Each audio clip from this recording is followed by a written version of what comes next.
আমার স্নেহের দশম শ্রেণীর ছাত্রছাত্রী এবং ভাই বোনকে জানাই আমার চ্যানেলের পক্ষ থেকে সুস্বাগতম। আশা করি তোমরা সকলে বর্তমান পরিস্থিতিতে ভালো আছো। আমি এই ভিডিওতে 2022 সালে যারা মাধ্যমিক পরীক্ষা দেবে তাদের জন্য এবিটিএ টেস্ট পেপারের 2021-22-এর 206 নম্বর পেজের ইতিহাসের যে এমসিকিউ ও এসএকিউ প্রশ্নগুলি রয়েছে সেই প্রশ্নগুলি সমাধান করছি। তোমাদের কাছে অনুরোধ, তোমরা ভিডিওটি না টেনে পুরোটা দেখো। আর যারা আমার চ্যানেলে নতুন তারা তাড়াতাড়ি আমার চ্যানেলটিকে সাবস্ক্রাইব করে আমার চ্যানেলের পাশে থাকো। সঙ্গে ডান দিকের বেল আইকন অল অপশানে গিয়ে প্রেস করো যাতে পরবর্তী ভিডিওর নোটিফিকেশান পাও। আলোচনা শুরু করছি। বিভাগ কয়ের একের দাগে সঠিক উত্তরটি নির্বাচন করো।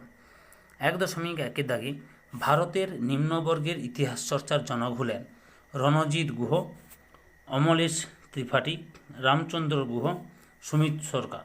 সঠিক উত্তরটি হবে অপশান কতে রণজিৎ গুহ।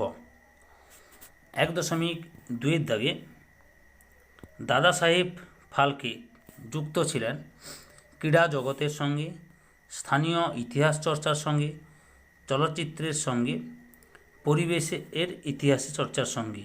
সঠিক উত্তরটি হবে অপশান গতে চলচ্চিত্রের সঙ্গে। এরপরে 1.3 দাগে বিশ্ব পরিবেশ দিবস প্রথম পালিত হয়েছিল 12ই জানুয়ারি 1989, 5ই জুন 1974, 1 মে 1923, 5ই সেপ্টেম্বর 1987। সঠিক উত্তরটি হলো অপশান খতে 5ই জুন 1974 সালে। এরপরে 1.4 দাগে জীবনের ঝরাপাতা গ্রন্থটি হলো একটি উপন্যাস, কাব্যগ্রন্থ, জীবনী গ্রন্থ, আত্মজীবনী। সঠিক উত্তরটি হলো অপশান ঘতে আত্মজীবনী। এরপরে 1.5 দাগে হিন্দু প্যাট্রিয়ট পত্রিকার প্রথম সম্পাদক ছিলেন হারানচন্দ্র মুখোপাধ্যায়, মধুসূদন দত্ত, গিরিশচন্দ্র ঘোষ, সুভাষচন্দ্র বসু। সঠিক উত্তরটি হলো অপশান গতে গিরিশচন্দ্র ঘোষ। এরপরে 1.6 দাগে নীলদর্পণ নাটক প্রকাশিত হয় 1757 খ্রিস্টাব্দে, 1799 খ্রিস্টাব্দে, 1860 খ্রিস্টাব্দে, 1861 খ্রিস্টাব্দে। সঠিক উত্তরটি হলো অপশান গতে 1860 খ্রিস্টাব্দে। 1.7 দাগে কলকাতা মেডিকেল কলেজের প্রথম অধ্যক্ষ ছিলেন doctor M J. Bramley, doctor H Goodeve, doctor N Wallis, doctor J Grant. সঠিক উত্তরটি হলো অপশান কতে ডক্টর জে এম ব্রামলি। 1.8 দাগে সতীদাহ প্রথা রদ হয় 1828 খ্রিস্টাব্দে, 1829 খ্রিস্টাব্দে, 1830 খ্রিস্টাব্দে, 1856 খ্রিস্টাব্দে। সঠিক উত্তরটি হলো অপশান খতে 1829 খ্রিস্টাব্দে। এরপর 1.9 দাগে দ্বিতীয় পর্বের চুয়ার বিদ্রোহের নেতা ছিলেন সিধু, তিতুমির, বিরসা মুন্ডা, দুর্জন সিংহ। সঠিক উত্তরটি হলো অপশান ঘতে দুর্জন সিংহ। 1.10 দাগে সাঁওতালদের ঐক্যবদ্ধকরণের প্রতীকী রূপ ছিল শাল গাছ, সেগুন গাছ, শিমুল গাছ, কোনোটিই নয়। সঠিক উত্তরটি হলো অপশান কতে শাল গাছ। এরপরে 1.11 দাগে ডিং খরচা নামে চাঁদা সংগ্রহ করা হতো কোল বিদ্রোহে, ভিল বিদ্রোহে, রংপুর বিদ্রোহে, পাবনা বিদ্রোহে। সঠিক উত্তরটি হলো অপশান গতে রংপুর বিদ্রোহে। এরপরে 1.12 দাগে বাংলার নানা সাহেব বলা হয় রামচরণ মল্লিককে, হরিশচন্দ্র মুখোপাধ্যায়কে, দিগম্বর বিশ্বাসকে, দীনবন্ধু মিত্রকে। সঠিক উত্তরটি হলো অপশান কতে রামচরণ মল্লিককে। রামচরণ হবে না, এটা প্রিন্টিং মিস্টেক হয়ে গেছে, রামরতন মল্লিককে। এরপরে 1.13 দাগে 1857 গ্রন্থটির রচয়িতা রমেশচন্দ্র মজুমদার, তারাচাঁদ, সুরেন্দ্রনাথ সেন, শশীভূষণ চৌধুরী। সঠিক উত্তরটি হলো অপশান গতে সুরেন্দ্রনাথ সেন। 1.14 দাগে ভাইসরয় কথাটির অর্থ হলো রাজপ্রতিনিধি, রাজদূত, রাজ্যপাল, প্রধানমন্ত্রী। সঠিক উত্তরটি হলো অপশান কতে রাজপ্রতিনিধি। বন্ধু তোমরা পরের প্রশ্নটি লক্ষ্য করো। এরপরে 1.15 দাগে দেশকে মা বলে কল্পনা করা হয়েছে পথের দাবি উপন্যাসে, আনন্দমঠ উপন্যাসে, গোরা উপন্যাসে, বর্তমান ভারত গ্রন্থে। এখানে সঠিক উত্তরটি হবে অপশান খতে আনন্দমঠ উপন্যাসে। পরে 1.16 দাগে বিরূপ বর্জ্য ব্যঙ্গ চিত্রের শিল্পী হলেন নন্দলাল বসু, অবনীন্দ্রনাথ ঠাকুর, রবীন্দ্রনাথ ঠাকুর, গগনেন্দ্রনাথ ঠাকুর। সঠিক উত্তরটি হলো অপশান ঘতে গগনেন্দ্রনাথ ঠাকুর। এরপরে 1.17 দাগে বেঙ্গল গেজেট প্রকাশিত হয় 1778 খ্রিস্টাব্দে, 1780 খ্রিস্টাব্দে, 1799 খ্রিস্টাব্দে, 1905 খ্রিস্টাব্দে। সঠিক উত্তরটি হলো অপশান খতে 1780 খ্রিস্টাব্দে।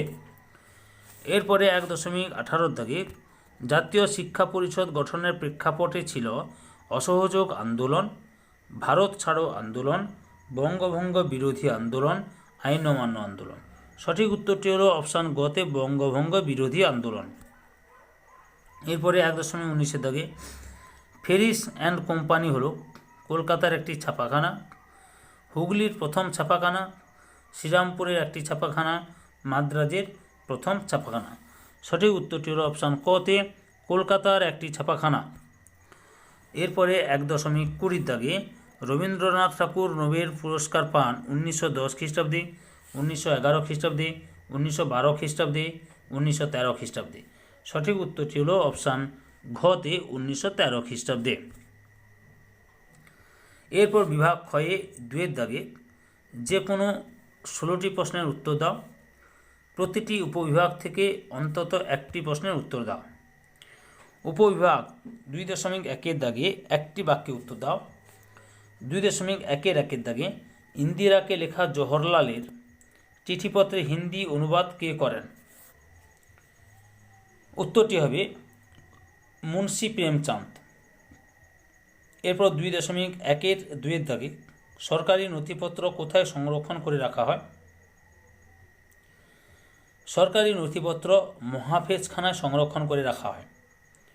2.1 দাগে তত্ত্ববোধিনী সভা কে প্রতিষ্ঠা করেন? তত্ত্ববোধিনী সভা প্রতিষ্ঠা করেন দেবেন্দ্রনাথ ঠাকুর। 2.1 দাগে কোন বিদ্রোহের পর দক্ষিণ পশ্চিম সীমান্ত এজেন্সি গঠন করা হয়? কোল বিদ্রোহের পর দক্ষিণ পশ্চিম সীমান্ত এজেন্সি গঠন করা হয়। এরপর উপবিভাগ 2.2 দাগে ঠিক বা ভুল নির্ণয় করো। 2.2 দাগে হুতুম পেঁচা রামমোহন রায়ের ছদ্মনাম। ভুল। সঠিক উত্তরটি হবে হুতুম পেঁচা কালীপ্রসন্ন সিংহের ছদ্মনাম। এবারে 2.2 দাগে ভারত মাতা চিত্রটি এঁকেছিলেন গগনেন্দ্রনাথ ঠাকুর।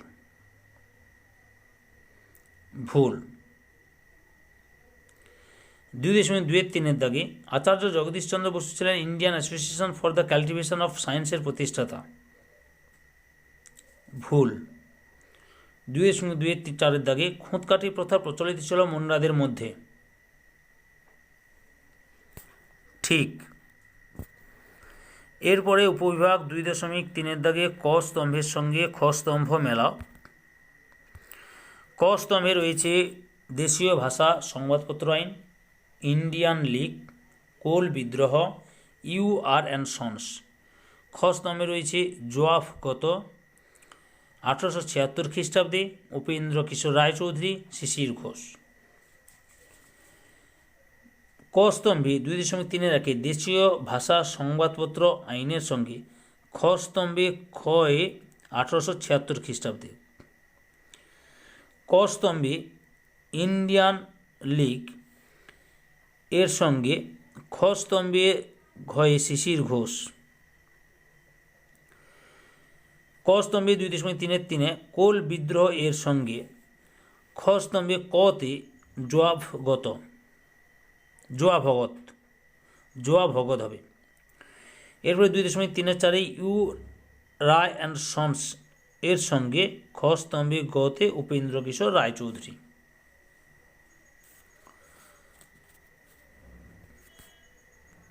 উপবিভাগ 2-4 দাগে প্রদত্ত ভারতবর্ষের রেখা মানচিত্র তো পরে করে দেবো তোমাদের। উপবিভাগ 2-5 দাগে নিম্নলিখিত বিবৃতিগুলির সঙ্গে সঠিক ব্যাখ্যাটি নির্বাচন করো।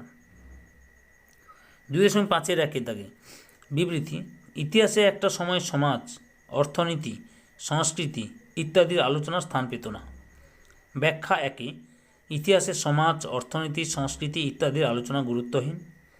ব্যাখ্যা 2: তখন শুধুমাত্র রাজনৈতিক দৃষ্টিকোণ থেকেই ইতিহাসকে ব্যাখ্যা করা হতো। ব্যাখ্যা 3: তখন সমাজে অর্থনীতি ও সংস্কৃতি বলতে কোনো অস্তিত্ব ছিল না।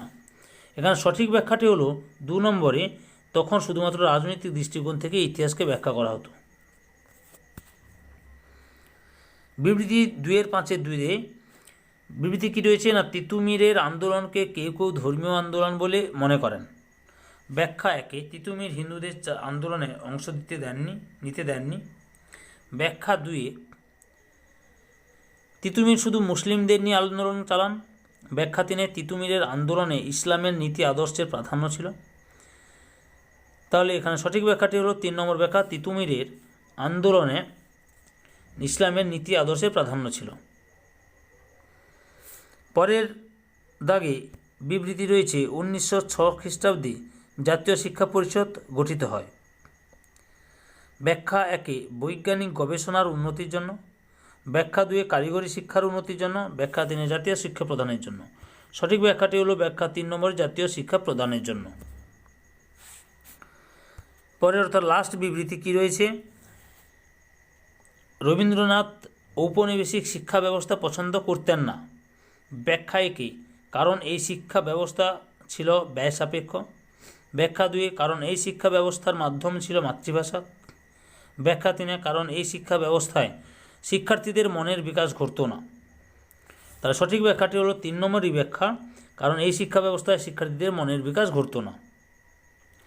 তাহলে ছাত্রছাত্রী তোমরা 206 নম্বর পেজের ইতিহাসের MCQ ACQ প্রশ্নের উত্তরগুলো জানতে পারলে। তোমাদের কাছে এই ভিডিওটি ভালো লাগলে বা এই ভিডিও থেকে তোমরা উপকৃত হলে আমার চ্যানেলটিকে সাবস্ক্রাইব করে আমার চ্যানেলের পাশে থাকো, সঙ্গে ডান দিকের বেল আইকন অল অপশানে গিয়ে প্রেস করো যাতে পরবর্তী ভিডিও নোটিফিকেশান পাও।